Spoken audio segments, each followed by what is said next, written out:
Hello all, welcome back to another video. How you all doing? And today we've got a brand new unboxing here of another Doctor Who product, and what a great day to do it if you ask me, because today marks the 20th anniversary since Doctor Who came back and graced our screen. So New Who has been going for 20 years. I've been a Doctor Who fan for 20 fucking years, which is crazy to think.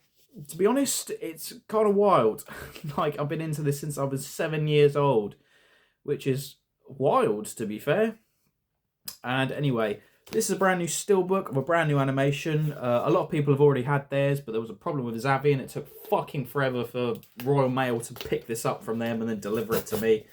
So yeah, without any further ado, we're going to get right into this. I have failed on opening it all the way down, which is not great. But here we go. Here we go. Oh, Doctor Who and the Savages. A brand new animation from the William Hartnell era. This is a season 3 story. Pretty sure it's the story before the War Machines, if I am not mistaken. But yeah, this is brand new animated. I've obviously opted for the Steelbook as always. You know me if you've been subscribed for a while. And yeah, look at that. That looks fucking gorgeous, isn't it? Let's have a little look-see myself. Ooh, I like this design. I'm not too well endowed with this story. I don't really know too much about it. I think it's just one of those societies where the rich make themselves out to be the good guys, but in reality they're the bad guys. So shall we read the blurb off the back? The Doctor and his travelling companions, Stephen and Dodo, arrive on an unnamed planet where they encounter two distinct people, the Elders and the Savages. They soon discover the Elders are evil, draining the primitive Savages for their life source and to remain young and powerful. The Savages is the complete missing ninth serial from the 3rd season of Doctor Who, which was first broadcast in 1966 to date, although audio recordings, still photographs and 8mm clips of the story exist. No episode of the serial are known to have survived. Using the surviving audio, the recordings and all episodes have been animated in both colour and black and white to bring you this long-lost classic back to life. There you go. So, what are the special features including this? Episodes 1 to 4 animated in black and white and animated in colour.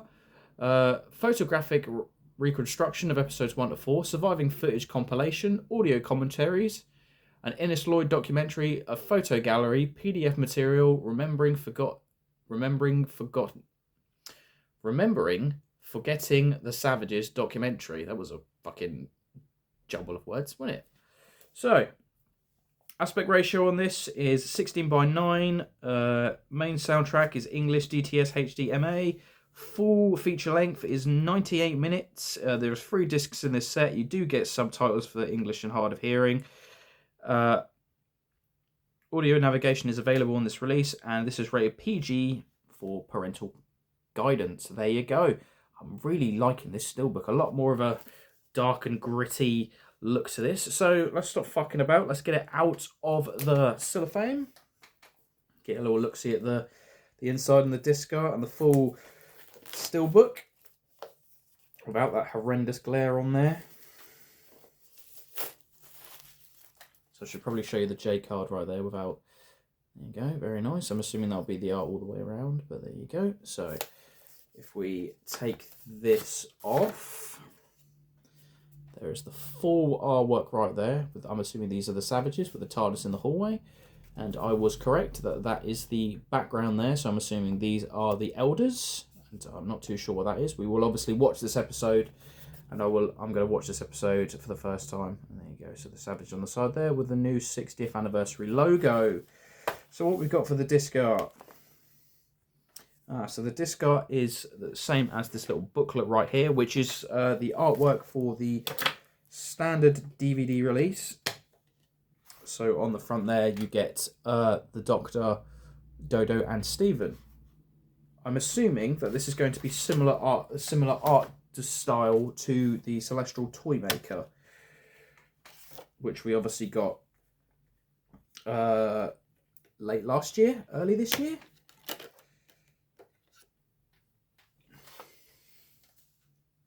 Okay, I'm can't lie, the inside of this Steelbook it's very boring. It's a very boring inside of that, isn't it? Whereas the outside of this is really nice. And then that's just kind of shit. I prefer the disc art. Is alright. That's nice. That's alright. Feels a bit of a it does feel a little bit of a cop out, because obviously this is the limited edition version where that artwork is probably going to be the same. That's the front cover of the standard Blu-ray and DVD release, and I'm assuming that that'll be the same artwork on the disc as well. So it feels like a little bit of a cop out. Doesn't feel too limited edition. It's just this outside. Someone probably in the comments would be like, but yeah, I really like the look of this Steelbook on the outside. Not a massive fan of this inside. It is rather fucking boring if you ask me, but I don't mind the artwork, even though it does feel a little bit of a cop out. But there you go. That is nicer than the plain background that we have on the inside of the Steelbook. So obviously disc 1 is black and white, disc 2 is colour, and then disc 3 is the bonus features. So that is that right there. So that is the physical release of the Savages. So I'm going to go pop this in the player. I'm going to give it a watch for the first time, and I'm going to come back and give you a review of the episode itself and see how I feel about it in total. I don't know. You stay right there and I'll be back in a bit. Love you lots. So I'm back from watching Doctor Who and the Savages on the new Blu-ray transfer. It's not even sorry, the new Blu-ray animation, I should say. So what do I think about this release? I was incorrect about the animation style. It is more in line with what we've seen before, with, say, like Fury from the Deep and the Abominable Snowmen. So they've gone back more to that classic style that we've been accustomed to since they started doing Power of the Daleks and Macroterra and stuff like that, which is kind of nice. It's a bit more consistent. Why they went with that for the Celestial Toymaker, I don't know, but yeah. So it just seems like it's a bit of an oddity, isn't it? Especially just to go back so drastically for this. But was this being done beforehand? Who knows? Who knows indeed. But yeah, it was nice to go back to that animation style. I will say, with the animation style, William Hartnell and Stephen, more so William Hartnell, they had this. They didn't look as good, personally. I thought they looked better in Galaxy 4, personally. I will say so myself. Dodo looked okay. She didn't look too bad. I didn't think she was too far off. But yeah, just evidently the first Doctor looked a little bit off. I don't know if anyone else agrees with me when it comes to this, if you've seen this animation. Yeah, there was a little bit off. I did like the colours of the background, especially the Elders City, with the bright, nice white city, when you got to see that when they were where Dodo and Stephen were being shown around. That was pretty cool. Yeah. Some of the stuff, there was a bit later in it where they talk about, we'll wait till it gets dark and we'll have a visitor, and then it clearly wasn't dark. It just was clearly the same backdrop. So you could tell where the corners were cut. Basically, it just the suspension of disbelief was lost just a little bit there. Yeah. The overall story, though, wasn't too blown away by it, personally. Probably people have already listened to the audio diaries and stuff like that. I don't know, this was my first time watching this story, or even listening to it, should I say. And yeah, I wasn't too overly blown away. I thought episode 1 was okay. Episode 2 was really good. I thought episode 2 was my favourite of all four of them. Episode 3, again, was alright. And episode 4 was okay as well. I thought, by the time episode 4 came around and we got to the end, it just felt like it didn't feel like a very satisfying conclusion to me, personally. And also, I forgot that this was Stephen's exit story, and I thought it was going to be his own decision, and it kind of feels like the Doctor just kind of parred him off. Like, there's one man who can do it, Stephen, and that's you. Sort of basically like, all right, I've had my time with you, fuck off. That's the kind. That was what I took away from it, personally. And also, just, yeah, obviously, I liked the idea where, obviously, the Elders are sucking the life force from the Savages to make themselves younger. And they use the Doctor at some point, and the leader who took the experiment starts getting the Doctor's mannerisms and stuff like that, and it just was like, I like that. I just wish they did a bit more with it. personally. And also, I didn't feel like there was enough interactions with the main guard and the Savage Lady to justify like this changing. Like, I don't know, it didn't really feel like the people in the city really got enough time to see like the different side of it and form their own opinion. I don't know. I just felt it felt a little bit lackluster. I don't know. For such a simple story, I thought it could have been done a bit better, personally. And Ian Stewart Black, who wrote this story, wrote The War Machines and the Macroterra, and I think both those stories are far better than this one. Personally, yeah, this was just a bit meh. It's not one that I would go back to right away. If that is, yeah, is probably the best way I would say this. I would obviously rewatch this if I did a marathon, but I wouldn't. After finishing it, I'm not eager to rewatch it again. So maybe that's because the last animation I watched was the Celestial Toymaker, and that's one of my favourite William Hartnell stories. And then literally the last classic episode I watched, I just finished the War Games yesterday. I watched it all the way through, and yeah, comparing the War Games to this, it's like night and day, really. So yeah, overall, not the biggest fan of the episode. Happy they've gone back to the animation style. I will say that I do prefer this one. I think that animation style worked for the Celestial Toymaker because it's a bit like trippy, but I don't think that would have worked very well here. I think that would have been very off-putting and remind you of those old Daily Motion animations that came out back in the day. But yeah, I do really like the Steelbook on the outside. I really do like this. This is really nice. I like the design. But yeah, overall, not too keen on the episode. But like I said, as you know, very happy. I collect all the animations. I would get them all on Steelbook and stuff like that. I'm still happy to have this in my Doctor Who collection. And there was no price difference to any of the other animations, which is nice. So yeah, it's not like they were charging more for this or what have you. But yeah, that is the Savages. What will be next for the Doctor Who animation line? Because I was thinking, what would be next? Because I was sat thinking about what could be next and what I would like to see next from each Doctor.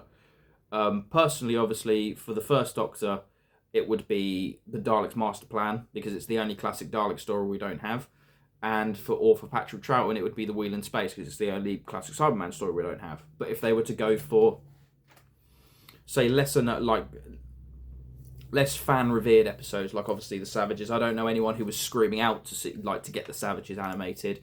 I would say for the first Doctor would be the Massacre of St. Bolomude, is that how you say it?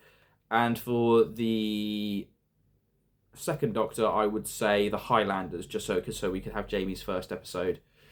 But yeah, I did look, and we've only got 10 episodes left. Well, technically 9 full stories, and then obviously you've got the Mission into the Unknown, which is only one singular story, but obviously 10 overall things that they could animate.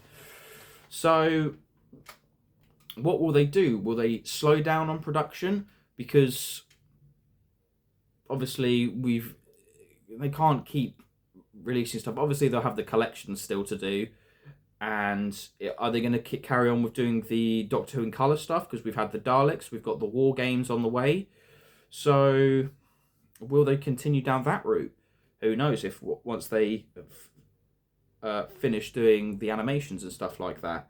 It's an interesting thing to think of. And obviously, I've told you which ones I would like to see, but there's also a rumour that the Space Pirates would be next, which I'm not against, because then that would mean all of Series 6 is complete, which is, I think that's what it is. like, we're only missing 3 Troughton episodes, which is crazy to think about, because they really went hard with the Power of the Daleks, the redoing the Underwater Menace. We obviously got the Enemy of the World and the Web of Fear were found, Fury from the Deep, what was the other one we recently had? The Abominable Snowmen, just say Evil of the Daleks, the Faceless Ones, the Macroterra. So yeah, they really went hard on the Patrick Troughton stuff. So will they just finish that out, or will we start seeing more William Hartnell stuff? It would be really great if they got around to doing Marco Polo, so we had everything from season 1, because I think that would also be very nice to have a complete season 1. But yeah, let me know in the comments below what you would like to see next. Like, well, yeah, actually, that is correct. It made it seem like I had any leeway in that. But what is the next episode that you're hoping that we get on animation? Yeah. What do you? Have you picked up the Savages? Are you just getting the DVD release? Are you getting the standard Blu-ray? Have you picked up the Steelbook? Let me know in the comments below if you have and what you think of it. But yeah, that being said, guys, that is my latest pickup for the Doctor Who collection. I hope you have enjoyed. Sorry if I've slagged off an episode that you really love. We can't love all of the Doctor Who episodes. It was average. That was probably say. You know. Anyway, guys, hope you did enjoy. I love you and leave you. I'll see you in the next one. Have a great evening. Bye.